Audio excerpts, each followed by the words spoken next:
My name is Melissa Brown. I'm the Executive Director of the museum, and on behalf of the entire Board of Managers and our staff, I would like to welcome you all to the museum.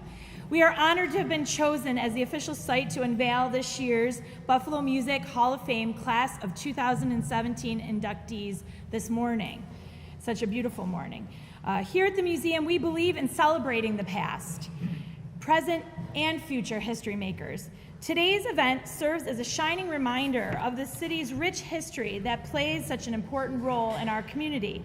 At this time, it is my pleasure to introduce the president of the Buffalo Music Hall of Fame, Anthony Casuccio, to kick off today's big announcement.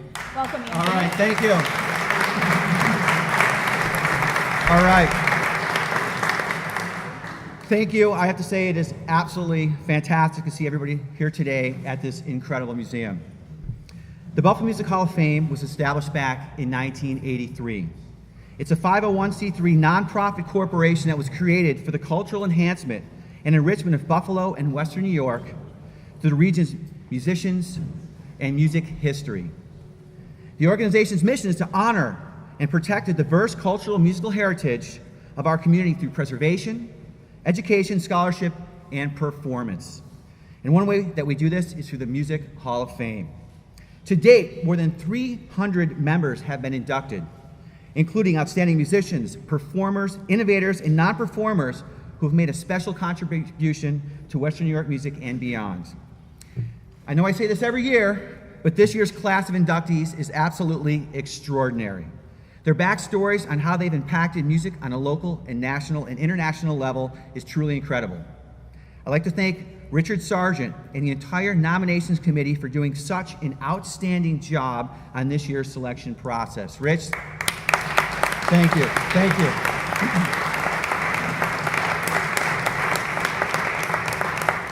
The inductees we announce today will be formally honored at the 35th Annual Music Hall of Fame Induction Gala, and it will take place Thursday, October 5th at the Cardinal O'Hara Performing Arts Center.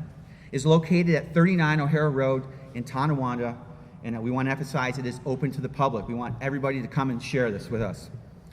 I would like to personally recognize and thank the Buffalo Music Hall of Fame board members, Greg Hennessy and Carolyn Mosier, for serving as the co-chairs for this year's event. Greg, Carolyn, thank you.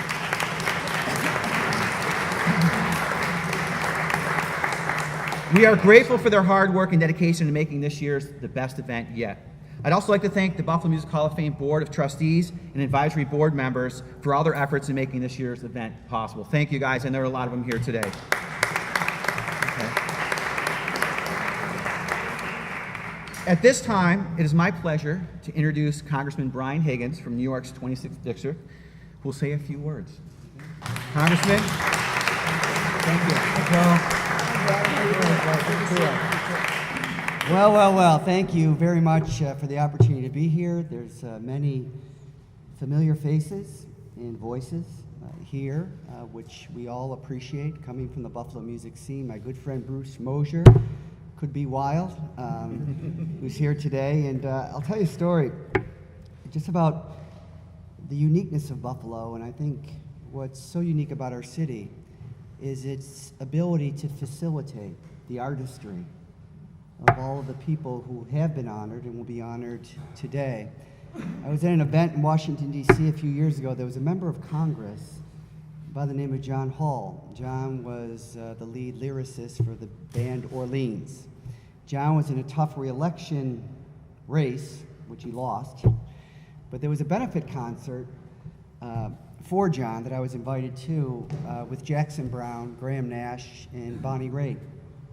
So I was backstage and I was talking with Bonnie Raitt. I don't know her, she's not my friend or anything, but I just said that I was from Buffalo, New York, and she said the most beautiful venue that she's ever played in the world is the Shays Buffalo, which is a great tribute, I think, to the cultural richness of our community, of which you are such a big part of, and it's so vitally important.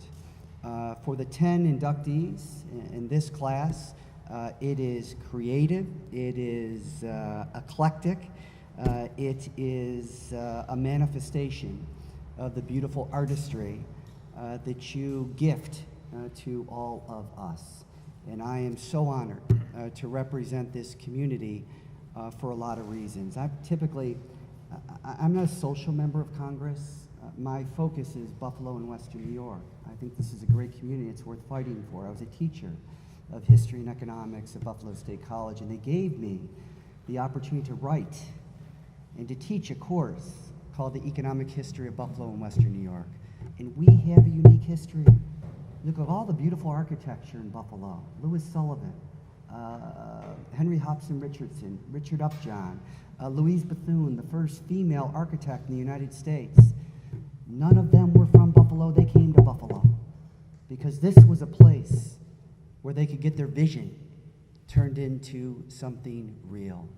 The great creative contributions that is now drawing people back. For the first time in 40 years, the population of young Buffalo is increasing, not decreasing.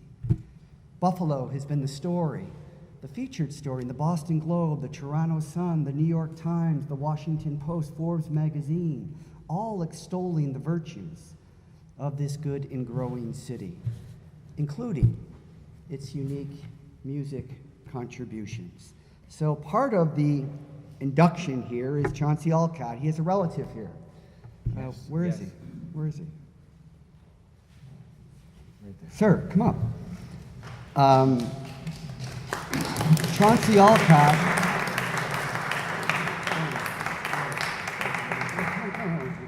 Chauncey Olcott, the Songwriters Hall of Fame, was founded in 1969. In 1970, Chauncey Olcott was inducted.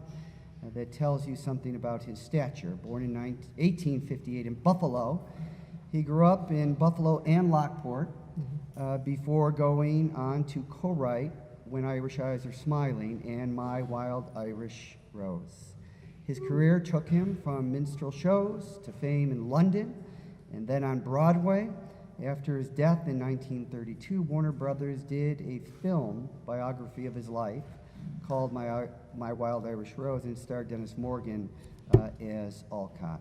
And we are proud to have one of his descendants here today, the personification of the great work of Chauncey. Would you like to say something? You don't have to, right? You know.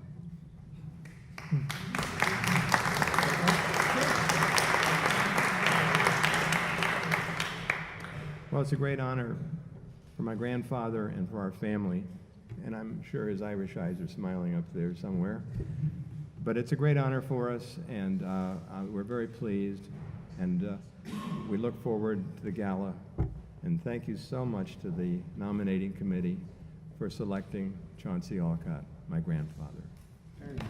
Thank you, sir. I'm done. All right, yeah. Thank you, Mr. Higgins.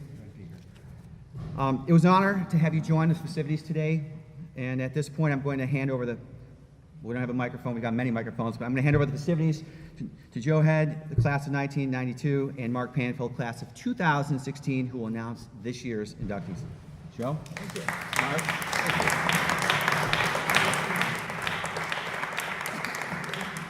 Thanks, Anthony. I'm very honored to be here with Mark to announce this year's inductees. Mark? Thank you very much, Joe. I can tell you firsthand that I can really appreciate being inducted into the Buffalo Music Hall of Fame, and it was one of the highlights of my life. It's an honor to be here with you to announce this year's class. We'd like to ask each of the inductees who are here with us on site today to take a step forward when their name is announced, and here they are. Receiving the President's Award this year is Wayne Sharpe. Wayne?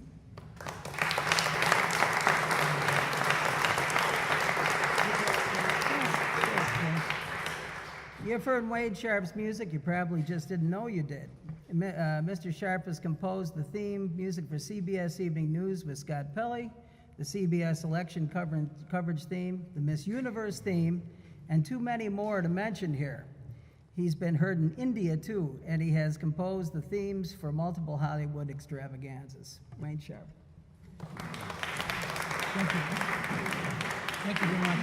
Wow, it's quite an honor being here. Thank you. I really appreciate being nominated and being a part of here and being born in Buffalo and raised in Buffalo. So thank you very much. And it's just great. I'm in great company here. So thank you very much. It's great to be here. Hey, thank you. Congratulations.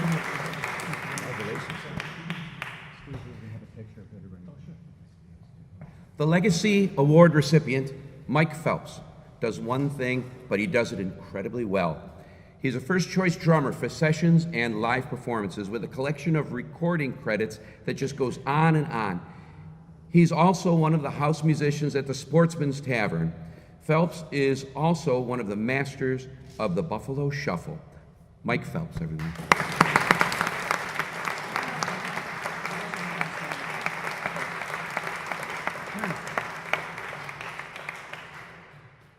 Our next recipient, Howie Simon, is one of hard rock's fixture in Los Angeles, but got his start in Buffalo. Simon was at the top of the Buffalo scene, touring with Icewater Mansion and then his own band, Storm. Gotta flip the pages this year.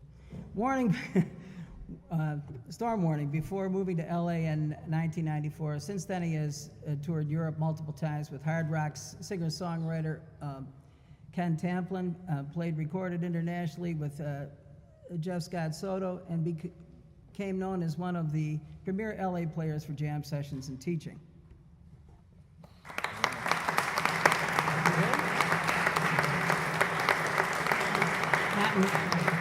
Not present today.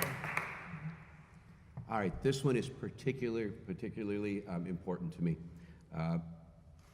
David Schmeidler may be one of the most versatile guitarists in Buffalo since first coming to the attention with the craziness of the Small Appliance Orchestra in the late 1970s. Schmeidler has been part of Gamelan, Mark Freeland's Electro Man, Hoagie and the Blues Bombers, Stone Row Celtic Music, who knows how many other aggregations. He's been universally acclaimed, including on his own prog rock recordings. David Schmeidler.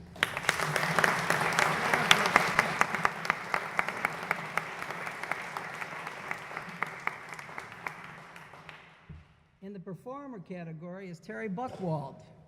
Terry is known nationally as well as locally as an Elvis tribute artist. He has cornered the market as one of the best, making numerous national broadcast appearances and recording the albums in 5 albums in Elvis style. But perhaps Buckwald's biggest attribute is his charity work. He has raised a staggering amount for charity over the years that he's been playing. Could we have a hand for Terry Buckwald, please?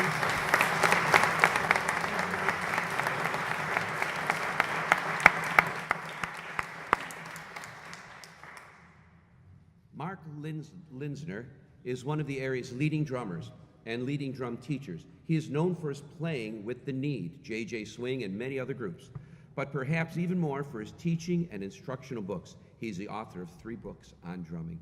Please welcome Jerry Linsner. Jim Linsner. Sorry, Jim. Congratulations, Jim. I want to just say one thing. I attribute my success to the fact that there's a plethora of amazing musicians in Buffalo. I mean, all you people here, you know how it works. There's just tons of amazing musicians, and without them, I couldn't be me. So, thanks a lot.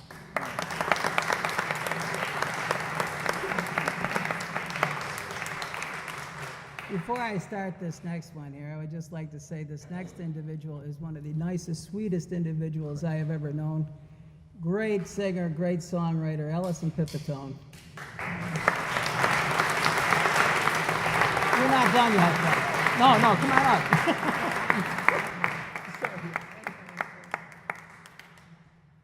Trying to make other people have bad stage entrances everywhere, you know. Alison has recorded 9 albums of original material, both